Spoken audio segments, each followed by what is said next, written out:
Hello friends, कसं solve करणार पहा इकडे. रूट 32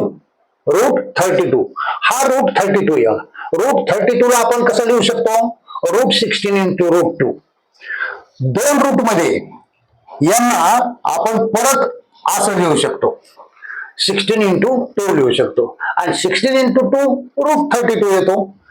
याला असं लिहिता येतं, याला असं लिहिता येतं आणि हे लिहिल्यानंतर हे येतं.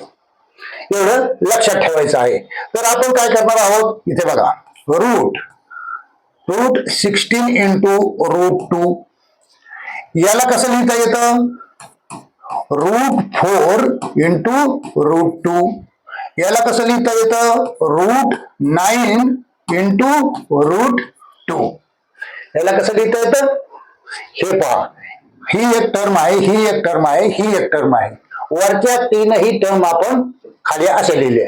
तर आता काय, 1 2 आणि 3 या तीनही टर्म मध्ये रूट 2 कॉमन आहे.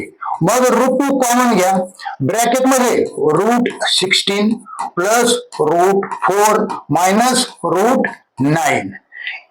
ही 1 2 आणि 3 या तीन टर्म ब्रॅकेट मध्ये आहेत आणि रूट 2 कॉमन घेतलं.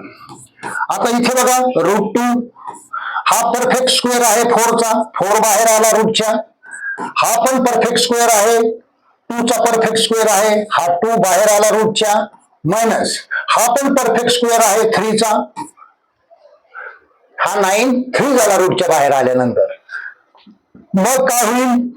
रूट 2 हा किती झाला?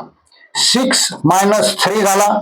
इथे रूट 2 इथे 3 राहिला. मग काय झालं? 3 रूट 2 हेच आन्सर आहे, हेच आन्सर आहे. पण यालाच तुम्ही जर रूट मध्ये लिहायचं असेल तर तुम्ही याला आतमध्ये टाकू शकता. रूट 2 तर आहेच, इंटू रूट मध्ये आत गेल्यानंतर 9 होईल बघा. त्याचा रूटच्या आतमध्ये गेल्यानंतर 9 होईल आणि मग याला आपण 18 लिहू शकतो आणि हे आहे आन्सर.